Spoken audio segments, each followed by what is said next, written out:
நீங்க அபாயா போட்டு போனத பாத்தீங்களா? ஃபர்ஸ்ட் உட்படுத்தப்பட வேண்டிய விடயமாக இருக்கின்றது. எனவே நாங்கள் அந்த தீர்மானத்திலே திருப்தி வரவில்லை. அங்கு முஸ்லிம் தமிழ் என்ற இனவாதத்தை யாரோ உட்புகுத்துகின்றார்கள் என்று கூறிவிட்டு தற்காலிகமான இந்த தீர்வை நாங்கள் எட்டவில்லை. எங்களுக்கு நிரந்தரமான ஒரு தீர்வாக அந்த சகோதரர்கள் அவர்களுக்கு உரித்தான விடயம் தொடர்பாக தாங்கள் ஒரு பதிலை சொல்லணும். அந்த முஸ்லீம் பணியாளர்கள் தயவு செய்து கல்முனை வடக்குக்கு பணியமர்த்தப்பட வேண்டும். அதே நேரத்தில் முஸ்லீம் பெண்கள் இந்த சுகாதாரத்துறையில் சேர்ந்து வேலை செய்வதற்குரிய அவர்களுடைய சகல உரிமையையும் அவருடைய சகல உரிமையையும் நாங்கள் உங்களுடைய அரசில் நீங்கள் செய்வீர்கள் என்ற நம்பிக்கையும் அதுக்குரிய பதில் உங்களிடம் வரும் என்ற நம்பிக்கையும் எங்களுடைய ஹன்சகா ஐயாவோட நான் கேட்க விரும்புகிறேன். அவரோட 3 ஏக்கர் தென்னந்தோப்பை கொடுத்து இந்த நிலத்தை கொடுத்திருக்காரு ஹாஸ்பிட்டல் ஒன்று கட்டுவதற்காக. விதிக்கப்படவில்லை. இதிலே அந்த சுகாதார ஊழியர்கள் ஹபாயா போட்டு வருவதை போட்டு வந்த விடயத்திலே அந்த ஹாஸ்பிட்டல் நிர்வாகம் எடுத்த முடிவு என்பது சட்டத்துக்கு அமைய நடைபெற்ற ஒரு விடயம். சுற்று நிறுவனத்துக்கு அமைய அவர்கள் அந்த முடிவை சார்ந்தவர்களாகவும் இருக்கலாம். எனவே சுகாதாரத்துறையின் அந்த செயற்பாடுக்கு தடைபடாத முறையிலும் இனவாதம் தொடர்ந்தும் வித்திடாத வகையிலும் உடனடியாக ஒரு தீர்மானம் எடுக்க வேண்டியிருந்தது. எனவே அந்த வகையில் தான் தற்போது தற்காலிகமாக குறித்த அந்த சுகாதார உதவியாளர்களை அண்மையில் உள்ள அந்த வைத்தியசாலைக்கு இடமாற்றம் செய்யப்பட்டிருக்கிறது. தெளிவாக நான் ஏற்றுக்கொள்கின்றோம், நம்புகின்றோம். இது தீர்வு அல்ல. கண்டிப்பாக நான் அஸ்ஸலாமு அலைக்கும், வணக்கம், ஐபோவான், welcome to CGC talk show. 12 நாட்களாக ஒரே செய்தியை ரிப்பீட்டடாக கேட்டுட்டு இருக்கோம். எப்பயாச்சும் ஒரு தீர்ப்பு கிடைக்கும், அந்த 9 முஸ்லீம் சுகாதார ஊழியர்களுக்கும் திரும்பவும் வேலைக்கு போக கிடைக்கும், அவங்க விரும்புகிற மாதிரி, அதாவது கைகளை மறைத்து தலையை மறைத்து போகக்கூடிய ஒரு வாய்ப்பு அவங்களுக்கு கிடைக்கும் அப்படின்னு சொல்லிட்டு எல்லாரும் நம்பிட்டு இருந்தோம். நம்மளும் அது தொடர்பான செய்திகள் போட்டுட்டு இருந்தோம். நம்மளுடைய கலாச்சாரப்படி நம்ம ஆடை அணிவது என்பது நம்மளுடைய உரிமை. 10 வருடங்கள் முன்பாக நான் தொலைக்காட்சி பயிற்சியை நிறைவு செஞ்சதுக்கு அப்புறமாக தொலைக்காட்சி நிகழ்ச்சியில தலையை கவர் பண்ணி தான் நான் ப்ரோக்ராம் பண்ணுவேன், ஒரு நிகழ்ச்சியை தொகுத்து வழங்குவேன் அப்படின்னு சொல்லிட்டு நான் ரொம்ப உறுதியா இருந்தேன். அது என்ன நடந்தாலும் பரவாயில்ல, எனக்கு என்னுடைய ரைட்ஸ் முக்கியம். நான் என்ன ப்ரோக்ராம் பண்றேனாலும், சமையல் ப்ரோக்ராமோ இல்லைன்னா வேற ஏதாச்சும் நிகழ்ச்சியோ எதை பண்றேன் அப்படின்னாலும் என்னுடைய சமய முறைப்படி என்னுடைய கலாச்சார முறைப்படி நான் தலையை மறைச்சு தான் பண்ணுவேன். அப்படிங்கிறதுல நான் ஒரு ஸ்டெப் கூட பின்வாங்கல. பட் நம்ம போன சேனல்ஸ்ல கூட இல்ல இப்படி ஒரு ப்ரோக்ராம் பண்ணணும்னா இப்படி ஹெட்டை கவர் பண்ண முடியாது அப்படிங்கிற மாதிரி ஒரு இது இருக்கு, இப்ப வரைக்கும் இருக்கு. ஆனாலும் அதை தாண்டி இல்ல உன்னால பண்ண முடியும், ஏன் நீ அதை ரிமூவ் பண்ணிட்டு தான் நீ அந்த வேலை பண்ணணுமா? அப்படிப்பட்ட அந்த வேலையே தேவையில்லை. இது என்னுடைய கல்ச்சர், நான் என்னோட கல்ச்சர் ரொம்ப மதிக்கிறேன். அதுக்கு அடுத்தவங்களோட கல்ச்சர் பிள்ளைன்னெல்லாம் நான் சொல்ல வரல. ஸோ எனக்கு அது மாதிரி நான் ஆசைப்பட்ட மாதிரியே எனக்கு ஒரு வேலை கிடைச்சிது. அதே மாதிரி என்னுடைய நிகழ்ச்சிகளை நான் தொகுத்து வழங்கினேன். அதில் எனக்கு ஆத்மார்த்தமான திருப்தி இருக்கு. எந்த துறைக்கு பெண்கள் போனாலும், இப்போ நான் இருந்த மீடியா துறை, சுகாதாரத்துறை, அதுக்கப்புறம் ஆசிரியர் துறைன்னு சொல்லிட்டு எந்த துறைக்கு போனாலும் அவங்களுடைய கலாச்சார முறைப்படி ஆணோ பெண்ணோ அது முறைப்படி அணிவதற்கு அவங்களுக்கு ஒரு ரைட்ஸும் இருக்கு. இலங்கை அரசாங்கத்தால் வெளியிடப்பட்ட சுற்று நிறுவனத்திலேயே ஒரு இடம் இருக்குன்னு சொல்லிட்டு நம்ம எக்கச்சக்கமாக முன்னாடியெல்லாம் பேசிட்டோம். இப்படி இருக்கிற பட்சத்தில் இன்னைக்கு சடனா சுகாதார அமைச்சர்கிட்ட ஊடகவியலாளர் கேட்குறாங்க, இது தொடர்பாக என்னதான் நடக்குது அப்படின்னு சொல்லிட்டு. இன்னைக்கு நாடாளுமன்ற அமர்வுகள் நடந்திருந்தது. அப்புறம் இல்லை நான் கண்டிப்பாக ஒரு விஷயம் சொல்லி ஆகணும். என்னன்னா, நாடாளுமன்ற உறுப்பினர் கவீந்திரன் கோடீஸ்வரன் அவர்களே, நீங்கள் அபாயா போட்டு போனதை பார்த்தீங்களா? ஃபர்ஸ்ட் அதாவது இந்த 12 நாளாக நடக்கிற இந்த விஷயம் அவங்க அதாவது ஹெட்டை கவர் பண்ணணும், அவங்களுக்கு கொடுக்கப்பட்ட ஆடையில் கையை கவர் பண்ணணும், காலை கவர் பண்ணணும், வேறு எதுவுமே கிடையாது. அடிஷனலாக அதுதான் கவர் பண்ணணும். நீங்கள் சொல்கிறீங்க எனக்கு நாடாளுமன்ற உரையில் அபாயா போட்டு போனதாக சொல்லிட்டு இருக்கீங்க. ஃபர்ஸ்ட்டு நீங்கள் அதை 12 நாள் செய்தி பார்த்தீங்களா இல்லையான்னு எனக்கு தெரியல. நான் உங்கள் மேலே ரொம்ப பெரிய மரியாதை வச்சுருக்கேன். நிறைய விஷயங்களுக்காக நீங்கள் குரல் கொடுக்குறீங்க. இப்போ நான் பேசுகிற பேச்சு மதங்களுக்கு இடையிலான பிரச்சனையை தூண்டுவதற்காக கிடையாது. பட் ஒரு விஷயத்தை கரெக்டாக நீங்கள் தெரியாமல் பார்லிமெண்ட்டில் பேசுறது அப்படிங்கிறது, அப்போ திரும்ப எல்லாருக்குமே டவுட் வரும். என்னன்னா, அப்போ ஒருவேளை அவங்க அபாயா தான் போட்டு போனாங்களோ, அபாயா போட்டு போனதுனால, பர்தா போட்டு போனதுனால தான் இது பிரச்சனையோ அப்படிங்கிறத இப்போ எங்களுக்கே டவுட் வர வைக்கிற அளவுக்கு இருக்கு. சரி, இதெல்லாம் போக நான் அவர் பேசின ஒரு சின்ன கட் நான் உங்களுக்கு காமிக்கிறேன். அதுக்கப்புறம் வந்து அவர் சொல்லியிருந்தாரு என்னன்னா, யூடியூபர்ஸ், கண்டென்ட் கிரியேட்டர்ஸ், அதுக்கப்புறம் டிஜிட்டல் கிரியேட்டர்ஸ் எல்லாம் வந்து தங்களுடைய நலனுக்காக இந்த பிரச்சனையை வந்து ஊதி பெருசு பண்றாங்க. கிடையவே கிடையாது. அது அவங்களுடைய உரிமை. ஒரு ஹாஸ்பிட்டல்ல போயிட்டு அவங்க ஒர்க் பண்ண போறாங்க. ஏதோ 37 பேருக்கு நியமனம் கிடைச்சிருக்கு. 6ஆம் தேதி வந்து அவங்க போறாங்க. 9 பேர் இதுல முஸ்லீம் பெண்களாக இருக்காங்க அப்படின்னு சொல்லப்படுது. நேத்து நம்ம போட்ட வீடியோல வந்து நம்ம சொல்லியிருந்தோம் என்னன்னா, அந்த 9 பேர்ல யாராச்சும் ஒருத்தர் வந்து கொஞ்சம் வெளியே வந்து பேசுங்கன்னு சொல்லிட்டு. இப்ப எல்லாம் வெளியே பேசுறதுனால தான் நம்ம பேசிட்டு இருக்கோம். ஏன்னா அவங்க முறைப்பாடு அளிச்சிருக்காங்க மனித உரிமை ஆணைக்குழு கிட்ட. அதுக்கப்புறம் சோசியல் ஜஸ்டிஸ் பார்ட்டி இதை பத்தி பேசிட்டு இருக்காங்க. ஊடகவியலாளர் பேசிட்டு இருக்காங்க. தமிழ் பேசக்கூடிய மாற்று மத பாராளுமன்ற உறுப்பினர்கள் பேசிட்டு இருக்காங்க. நம்மளுடைய கட்சி அதாவது வந்து முஸ்லீம் நாடாளுமன்ற உறுப்பினர்கள் வந்து பேசிட்டு இருக்காங்க. இப்படி பேசிட்டு இருக்கும் பொழுது நேத்து எனக்கு வந்து ஒரு தொடர்பு வந்தது. எப்படின்னாக்கா, சிஸ்டர் நீங்கள் இதை பற்றி நீங்கள் பேசிகிட்டு இருக்கீங்க, ஒரு விஷயத்தை கொஞ்சம் மென்ஷன் பண்ணுறீங்களா நீங்கள் போடுற வீடியோவில் அப்படின்னு சொன்னோடனே, என்ன அப்படின்னு கேட்டால் ஒரு சகோதரர் வந்து தொடர்பு பண்ணி சொல்லியிருந்தார், சில விஷயங்களை வந்து சொல்லியிருந்தார். அப்போ நான் அவங்க கிட்ட கேட்டேன், நீங்கள் எவ்வளோ மெனக்கடுறீங்களே, அவங்களோட பேரண்ட்ஸை வந்து கொஞ்சம் வந்து தொடர்பு படுத்தி யாரோட சரி ஒருத்தர் கூட பேச முடியாதா, முகம் காட்டலன்னா பரவாயில்ல, கொஞ்சம் பேச முடியாதுன்னா இல்லை அவங்க கொஞ்சம் விரும்புகிறாங்க இல்லை. ஆனால் இது வந்து அந்த 9 பேரோட பிரச்சனை கிடையாது, ஒட்டுமொத்த கம்யூனிட்டியோட பிரச்சனை இது அப்படிங்கிறத அவர் சொல்லியிருந்தாரு. இப்போ இதுக்காக என்னன்னா, ஒவ்வொரு பக்கமும் வந்து சில விஷயங்களை வந்து முன்னெடுத்து வந்துட்டு இருக்கும் பொழுது இதுல மிக முக்கியமாக நீங்க பாத்தீங்கன்னா, south east women welfare association அப்படின்னு சொல்லிட்டு ஒரு ஒரு நிறுவனம் இருக்கு. அதனுடைய தலைவர் சட்டத்தரணி மரியம் மன்சூர் நலீம்தீன். இவங்க வந்து ஆஸ்திரேலியாவில் இருக்காங்க, ஸ்ரீலங்கால இருந்து ஒர்க் பண்றாங்க. அவங்க ஆஸ்திரேலியா முஸ்லீம் காங்கிரஸ் பிரசிடென்ட்டாகவும் இருக்காங்க. அவங்க வந்து என்ன பண்ணிருக்காங்கன்னா, ஒரு பெட்டிஷன் ஒன்று ஜனாதிபதி அவர்களுக்கு வந்து கையளிப்பதற்காக சிக்னேச்சர் வந்து சேர்த்துட்டு இருக்காங்க. எப்படின்னா, இப்போ அதாவது ஒரு பெண் வந்து ஒரு துறையில, ஒரு முஸ்லீம் பெண் ஒரு துறையில வந்து ஒர்க் பண்ண போறாங்கன்னா அவங்களுடைய ஆடை சுதந்திரத்துக்கு அவங்க ப்ரியாரிட்டி கொடுக்குறாங்க. அது மாதிரி அந்த நிறுவனம் வந்து கொடுக்கணும் தானே அப்படிங்கிற பல்வேறு கோரிக்கைகளை முன் வச்சு மனுவை வந்து கொடுப்பதற்காக ஒரு முயற்சியை வந்து எடுத்துட்டு இருக்காங்க அப்படிங்கிற விஷயம் வந்தது. சரி, இதுல இன்னொரு விஷயம் என்னன்னா, அப்பதான் எனக்கு ஒரு விஷயம் தெரிஞ்சது.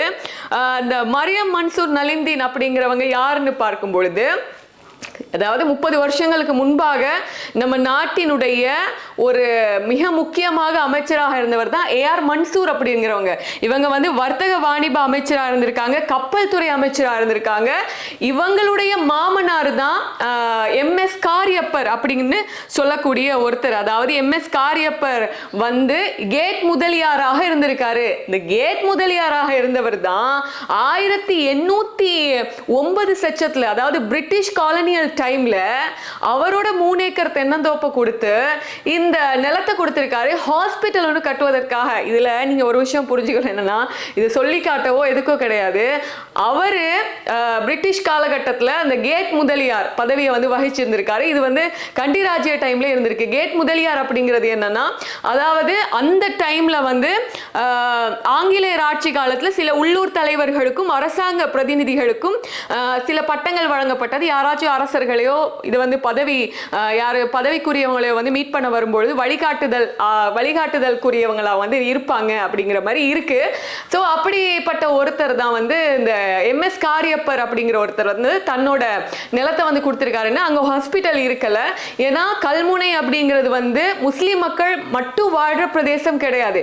கல்முனை, அதுக்கப்புறம் மருதமுனை, நட்பிட்டி முனை, சம்மாந்துறை அப்படின்னு சொல்லிட்டு கல்முனை, வடக்கு பாண்டிருப்பு, இதெல்லாம் தமிழ் மக்களும் முஸ்லிம் மக்களும் சூழ்ந்து இருக்கக்கூடிய பகுதி. அங்க எல்லாருக்குமே ஒரு சுகாதார தேவை இருக்கு அப்படின்னு சொல்லிட்டு அது வந்து கொடுத்திருக்காங்க. அதுக்கப்புறம் நீங்க பாத்தீங்கன்னா 1977ஆம் ஆண்டு எம்எஸ் காரியப்பர் அவரோட மகளை வந்து திருமணம் பண்ணவர் தான் இந்த ஏஆர் மன்சூர் அப்படிங்கிற மினிஸ்டர்.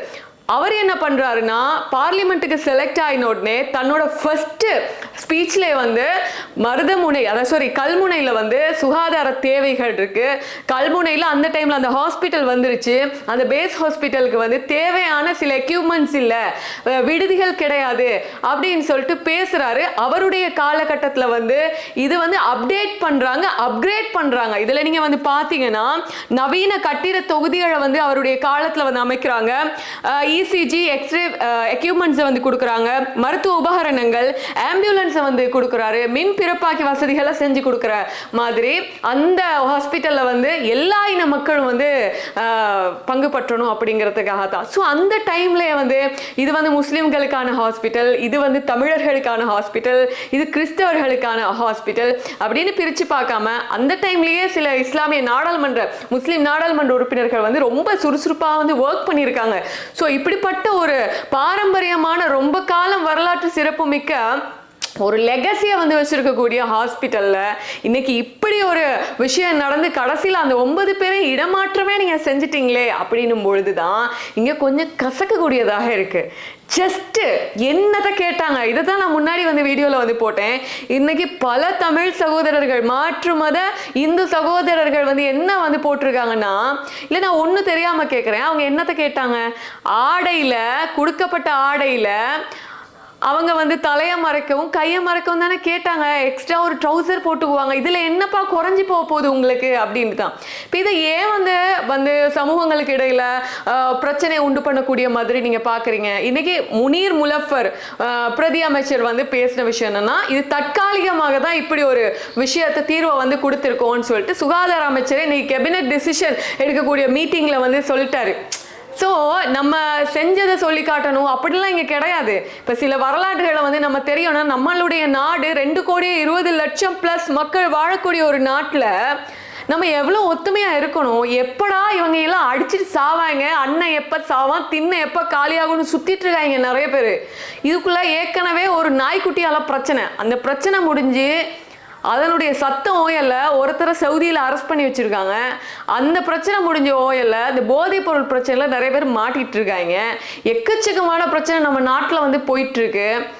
இன்னும் நிறைய கொலை கேஸ் நடந்துட்டு இருக்கு. ஒரு பக்கம் ஈஸ்டர் அட்டாக்கு இந்த நீதி கிடைக்குமா அப்படிங்கிற மாதிரி இருக்கு. பயங்கரவாத தடுப்பு சட்டத்துக்கு மாற்றமாக வேறு ஏதாச்சும் கொண்டு வருவாங்களா அப்படின்னு இருக்கு. 22வது அரசியல் சீர்திருத்தத்தை கொண்டு வர போறாங்க, அதுல என்ன இருக்கு அப்படிங்கறத தெரிஞ்சுக்க வேண்டியதா கிடக்கு.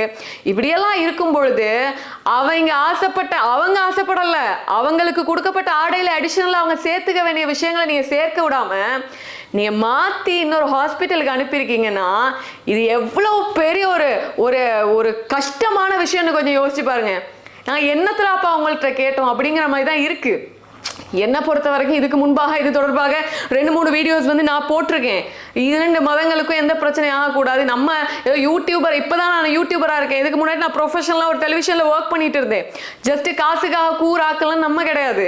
என்ன ஒரு சுச்சுவேஷன்லையும் நம்மளுடைய தமிழ் பேசக்கூடிய நம்ம தமிழர்களாக இருக்கும். நம்ம முஸ்லீமாக இருந்தாலும் மொழி வந்து தமிழாக இருக்கு.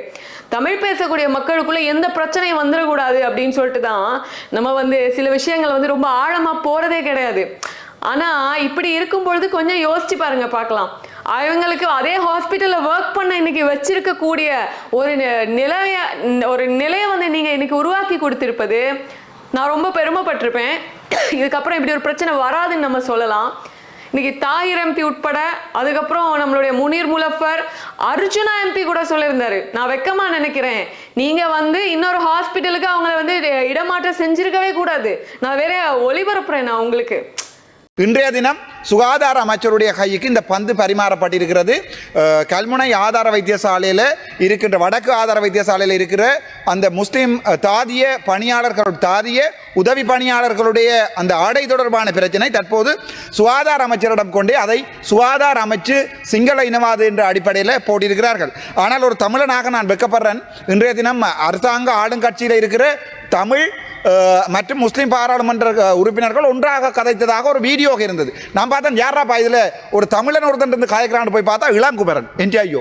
இளங்குமரனுக்கு இது சம்பந்தமாக எந்த அறிவும் இல்லை. ஆகவே சுகாதார அமைச்சருடன் நான் சொல்ல விரும்புகிறது, இந்த உங்களுடைய அரசாங்கத்துக்கு இப்போது தெளிக்கப்படுகின்ற இந்த இனவாதம் என்கின்ற பெயர்ல இருந்து நீங்கள் விலத்த வேணுமாக இருந்தால் தாம வினாடித கையில் நீங்க அதே ஹாஸ்பிட்டல் அவங்களுக்கு ஒர்க் பண்ண கொடுத்துருக்கணும்னு சொல்லிட்டு இதுக்கு மேல என்ன சொல்றதுன்னு தெரியல. நிறைய பேர் இதை பத்தி பேசியிருக்காங்க, நிறைய பேர் இதுக்காக குரல் கொடுத்துருக்காங்க. ஆனா இப்படி நான் வந்து ஒரு ஹெட் கவர் பண்ணி இப்படி ஒரு ஷோல் போட்டு வர்றது அசிங்கமாவா இருக்கு? பார்க்க நல்லா தானே இருக்கு, ஒரு மரியாதையா இருக்கு, ஒரு கண்ணியமா இருக்கு. இஸ்லாம் சொல்லப்பட்ட முறையில நாங்க ஆடைகள் அணிஞ்சு வர்றோம். இதை தாண்டி அவங்க வேற எதுவுமே கேட்கலையே. இதுல என்னத்தை கண்டுபிடிச்சிங்க?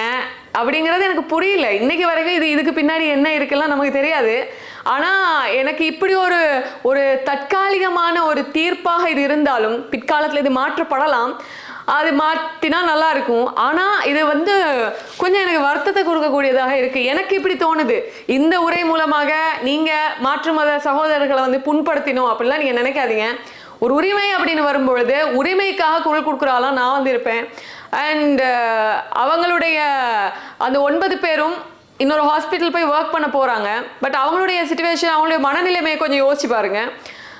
நீங்க தான் அதுக்கு கீழே கமெண்ட் பண்ணணும். இதுக்கு மேல சொல்றதுக்கு எதுவும் கிடையாது. முடிஞ்சா இன்னைக்கு நாடாளுமன்றத்தில் பேசின ஒரு சில உரைகளை அப்படியே பேக்ரவுண்ட்ல ப்ளே பண்றேன், பார்த்துட்டு பேசுங்க.